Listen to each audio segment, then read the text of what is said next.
ಇಂದು ಮಂಗಳವಾರ ಅಂಗಾರಕ ಸಂಕಷ್ಟಹರ ಚತುರ್ಥಿ ಇದೆ. ಇವತ್ತು ರಾತ್ರಿ 10 ಗಂಟೆಯೊಳಗೆ ಮನೆಯಲ್ಲಿ ಬೆಳಗಿಸುವ ದೀಪಕ್ಕೆ ಈ ಒಂದು ವಸ್ತು ಹಾಕಿದರೆ ಅದೃಷ್ಟ ಬೆನ್ನಟ್ಟುತ್ತೆ, ಭಾಗ್ಯದ ಬಾಗಿಲು ತೆರೆಯುತ್ತದೆ. ನೀವು ಕೇಳಿಕೊಂಡಂತಹ ಯಾವುದೇ ಕಠಿಣ ಕೋರಿಕೆಗಳು 48 ದಿನದ ಒಳಗೆ ನೆರವೇರುತ್ತದೆ. ಮದುವೆ, ಉದ್ಯೋಗ, ವ್ಯಾಪಾರ, ಹಣಕಾಸು, ಸಾಲದ ಸಮಸ್ಯೆಗೆ ಇವತ್ತು ರಾತ್ರಿ 10 ಗಂಟೆಯೊಳಗೆ ಮಾಡಬೇಕಾದ 3 ವಿಶೇಷ ಪರಿಹಾರಗಳೇನು ಎಂದು ಈಗ ತಿಳಿಯೋಣ. ಸಂಕಷ್ಟಹರ ಈ ಹೆಸರಿನಲ್ಲಿಯೇ ಇದೆ. ಸಂಕಷ್ಟಗಳು ದೂರವಾಗುತ್ತದೆ ಎಂದು ಸಕಲ ವಿಧವಾದ ಕಷ್ಟಗಳನ್ನು ತನ್ನ ಭಕ್ತರಿಂದ ದೂರ ಮಾಡಿ ಸದಾ ರಕ್ಷಣೆಯಾಗಿ ನಿಲ್ಲುವ ಮಹಾಗಣಪತಿಯನ್ನು ಚತುರ್ಥಿ ದಿನದಂದು ಪ್ರತಿಯೊಬ್ಬರೂ ಪೂಜಿಸಲೇಬೇಕು. ಗಣೇಶನ ಪೂಜೆ ಮಾಡಿದರೆ ಆತನ ತಾಯಿ ಶ್ರೀ ಪಾರ್ವತಿ ದೇವಿಯ ಅನುಗ್ರಹ ಲಭಿಸುತ್ತದೆ, ಶಿವನ ಕೃಪೆ ಸಿಗುತ್ತದೆ, ನವಗ್ರಹಗಳಲ್ಲಿ ಕುಜನ ಬಲ ಹೆಚ್ಚುತ್ತದೆ. ಅಂಗಾರಕ ಸಂಕಷ್ಟಹರ ಚತುರ್ಥಿ ತಿಥಿಯು ಜನವರಿ 6ನೇ ತಾರೀಕು ಬೆಳಿಗ್ಗೆ 8 ಗಂಟೆ 1 ನಿಮಿಷದಿಂದ ಜನವರಿ 7ನೇ ತಾರೀಕು 6 ಗಂಟೆ 52 ನಿಮಿಷದವರೆಗೆ ಇರುತ್ತದೆ. ಜನವರಿ 6ನೇ ತಾರೀಕು ಮಂಗಳವಾರ ರಾತ್ರಿ 9 ಗಂಟೆ 15 ನಿಮಿಷಕ್ಕೆ ಚಂದ್ರೋದಯದ ಸಮಯವಿರುತ್ತದೆ. ಸಾಮಾನ್ಯ ಸಂಕಷ್ಟಿಗಳಿಗಂತಲೂ ಅಂಗಾರಕ ಸಂಕಷ್ಟಿಯು ತುಂಬಾ ಶಕ್ತಿಶಾಲಿಯಾದದ್ದು. ಈ ದಿನಕ್ಕಾಗಿಯೇ ಅದೆಷ್ಟೋ ಭಕ್ತರು ಕಾದಿರುತ್ತಾರೆ. ಒಂದು ವರ್ಷದಲ್ಲಿ 1 ಅಥವಾ 3 ಬಾರಿ ಬರುವ ಅಂಗಾರಕ ಸಂಕಷ್ಟಿಯು ಕೇಳಿಕೊಂಡ ಯಾವುದೇ ಕೋರಿಕೆಗಳನ್ನು ಈಡೇರಿಸುತ್ತದೆ. ನೀವು ಈ ದಿನ ಸಂಕಷ್ಟಿಯನ್ನು ಆಚರಿಸದೇ ಇರಲಿ ತಪ್ಪದೆ ಕೆಂಪು ಬಣ್ಣದ ಅಥವಾ ತಿಳಿ ಕೆಂಪು ಬಣ್ಣದ ಬಟ್ಟೆಗಳನ್ನು ಧರಿಸಬೇಕು. ಅಂಗಾರಕ ಅಥವಾ ಕುಜನಿಗೆ ಮಂಗಳವಾರದ ದಿನ ಕೆಂಪು ಬಣ್ಣವನ್ನು ಪಾಲಿಸುತ್ತಾ ಪೂಜೆ ಮಾಡಿದರೆ ತುಂಬಾ ಒಳ್ಳೆಯದು. ಗಣೇಶನಿಗೂ ಈ ದಿನ ಕೆಂಪು ಬಣ್ಣದ ಪುಷ್ಪಗಳಿಂದ ಪೂಜೆ ಮಾಡಬೇಕು. ಕೆಂಪು ಗುಲಾಬಿ, ಕೆಂಪು ದಾಸವಾಳ ಪುಷ್ಪಗಳನ್ನು ಗಣಪನಿಗೆ ಅರ್ಪಿಸಿ ಕೆಂಪು ಬಣ್ಣದ ಫಲಗಳನ್ನು ನೈವೇದ್ಯವಾಗಿ ಇಡಬೇಕು. ಸೇಬು, ದಾಳಿಂಬೆ ಹಣ್ಣು ಹೀಗೆ ಕೆಂಪು ಬಣ್ಣದ ಹಣ್ಣುಗಳನ್ನು ಪೂಜೆಯಲ್ಲಿ ಇರಿಸಬೇಕು. ಗಣೇಶನ ಮುಂದೆ ಇಂದು ಸಂಜೆ ಸಮಯದಲ್ಲಿ ಬೆಳಗಿಸುವ ದೀಪಕ್ಕೆ ತುಪ್ಪ ಅಥವಾ ಕೊಬ್ಬರಿ ಎಣ್ಣೆಯನ್ನು ಹಾಕಬೇಕು. ನಿಮ್ಮ ಕೈನಲ್ಲಿ ಸ್ವಲ್ಪ ಕೆಂಪು ಅಕ್ಷತೆಯನ್ನು ಹಿಡಿದುಕೊಂಡು ನಿಮಗಿರುವ ಕೋರಿಕೆಗಳ ಬಗ್ಗೆ, ಕಷ್ಟಗಳ ಬಗ್ಗೆ ಒಂದು ಚಿಕ್ಕ ಪ್ರಾರ್ಥನೆ ಮಾಡಿಕೊಳ್ಳಬೇಕು.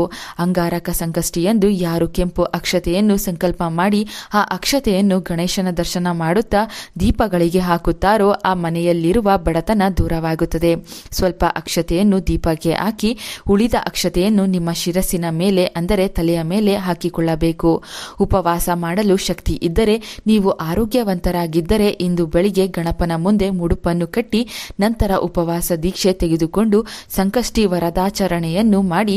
ಕೆಲಸಕ್ಕೆ ಹೋಗುವವರು, ಅನಾರೋಗ್ಯ ಇದ್ದವರು, ಉಪವಾಸ ಮಾಡಲು ಸಾಧ್ಯವಾಗುವುದಿಲ್ಲ ಎನ್ನುವವರು ಬೆಳಿಗ್ಗೆ ಅಥವಾ ಸಂಜೆ ಗಣೇಶನ ಮುಂದೆ ಗರಿಕೆಯನ್ನು ಇಟ್ಟು ಭಕ್ತಿಯಿಂದ ದೀಪಾರಾಧನೆ ಮಾಡಿ ಮುಂದಿನ ಸಲವಾದರೂ ಉಪವಾಸ ಸಮೇತ ಸಂಕಷ್ಟಿ ಆಚರಿಸಲು ಶಕ್ತಿ ನೀಡೆಂದು ಬೇಡಿಕೊಳ್ಳಿ. ಅಂಗಾರಕ ಸಂಕಷ್ಟಿಯಂದು ಗಣೇಶನ ದೇಗುಲಗಳಲ್ಲಿ ಅಥವಾ ನಿಮ್ಮ ಮನೆಗಳಲ್ಲಿಯೇ ಸ್ವಲ್ಪ ತೊಗರಿ ಬೇಳೆಯ ಹಿಟ್ಟು, ಅಕ್ಕಿ ಹಿಟ್ಟು, ಸ್ವಲ್ಪ ಗೋಧಿ ಹಿಟ್ಟು, ಈ 3 ಹಿಟ್ಟುಗಳನ್ನು ಸಮ ಪ್ರಮಾಣದಲ್ಲಿ ತೆಗೆದುಕೊಂಡು ಬೆಲ್ಲದ ಪಾಕ, ಹಾಲು, ಏಲಕ್ಕಿಯ ಪುಡಿ, ಪಚ್ಚೆ ಕರ್ಪೂರದ ಪುಡಿಯನ್ನು ಬೆರೆಸಿ ಒಂದು ದೊಡ್ಡ ದೀಪವನ್ನು ತಯಾರಿಸಿಕೊಳ್ಳಬೇಕು. ಈ ದೀಪವನ್ನು ಒಂದು ತಟ್ಟೆಯ ಮೇಲೆ ಅಕ್ಕಿ ಹಾಕಿ ಅದರ ಮೇಲೆ ಗರಿಕೆಗಳನ್ನು ಇಟ್ಟು ನಂತರ ಈ 3 ಹಿಟ್ಟುಗಳ ಮಿಶ್ರಣ ಇರುವ ದೀಪವನ್ನು ಇಡಬೇಕು. ಮಹಾಗಣೇಶನ ಶಕ್ತಿಯು ಈ ದೀಪದಲ್ಲಿ ಇದೆ ಎಂದು ಭಾವಿಸುತ್ತಾ ದೀಪದ ಸುತ್ತ ಚಿಕ್ಕ ರಂಗೋಲಿಯನ್ನು ಬರೆದು ಪುಷ್ಪಗಳಿಂದ ಅಲಂಕಾರ ಮಾಡಿ ದೀಪಕ್ಕೆ ಕೆಂಪು ಬಣ್ಣದ ಬತ್ತಿಗಳನ್ನು ಕೂಡಿಸಿ ಗಣೇಶನ ಕಡೆ ದೀಪದ ಜ್ವಾಲೆ ನೋಡುವಂತೆ ಬೆಳಗಿಸಬೇಕು. ದೀಪಕ್ಕೆ ಕಲ್ಲು ಸಕ್ಕರೆ ಅಥವಾ ಖರ್ಜೂರವನ್ನು ನೈವೇದ್ಯವಾಗಿ ಇಡಬೇಕು. ಯಾರ ಮನೆಯಲ್ಲಿ ಈ ದೀಪವು ಅಂಗಾರಕ ಸಂಕಷ್ಟಿ ದಿನದಂದು ಬೆಳಗುತ್ತದೆಯೋ ಆ ಮನೆಗೆ ಇರುವಂತಹ ಋಣಬಾಧೆಗಳು ಕ್ಷಣ ಮಾತ್ರದಲ್ಲಿಯೇ ದೂರವಾಗುತ್ತದೆ. ಏಕೆಂದರೆ ಈ ದೀಪವು ಕುಜನಿಗೆ ಅತ್ಯಂತ ಪ್ರಿಯವಾದ ದೀಪವಾಗಿದೆ. ಕುಜನಿಗೆ ಅಧಿಷ್ಠಾನ ದೇವರಾದ ಗಣೇಶನ ಅನುಗ್ರಹ ಇದರಿಂದ ಶೀಘ್ರವಾಗಿ ದೊರೆತು ನಿಮ್ಮ ಜೀವನದಲ್ಲಿರುವ 1000 ಲಕ್ಷ ಕೋಟಿ ಸಾಲಗಳು ತೀರಲು ಆದಾಯದ ಮಾರ್ಗಗಳು ಹೆಚ್ಚುತ್ತದೆ. ಸರ್ವ ದಿಕ್ಕುಗಳಿಂದಲೂ ಹಣದ ಪ್ರವಾಹ ಈ ದೀಪದಿಂದ ಆಗುತ್ತದೆ.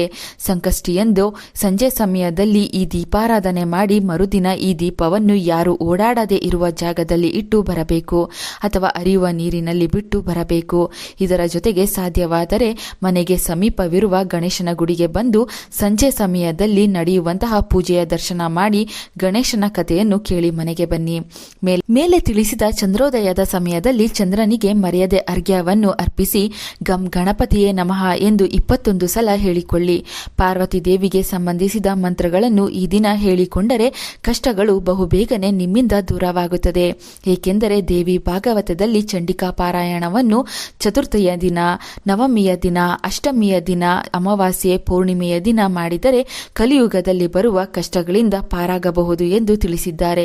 ಆದ್ದರಿಂದ ಪ್ರತಿಯೊಬ್ಬರು ಅಂಗಾರಕ ಸಂಕಷ್ಟಿ ದಿನ ಮರೆಯದೆ ಗಣೇಶ ಹಾಗೂ ಪಾರ್ವತಿ ಇಬ್ಬರು ದೇವರನ್ನು ಮರೆಯದೆ ಪೂಜಿಸಬೇಕು.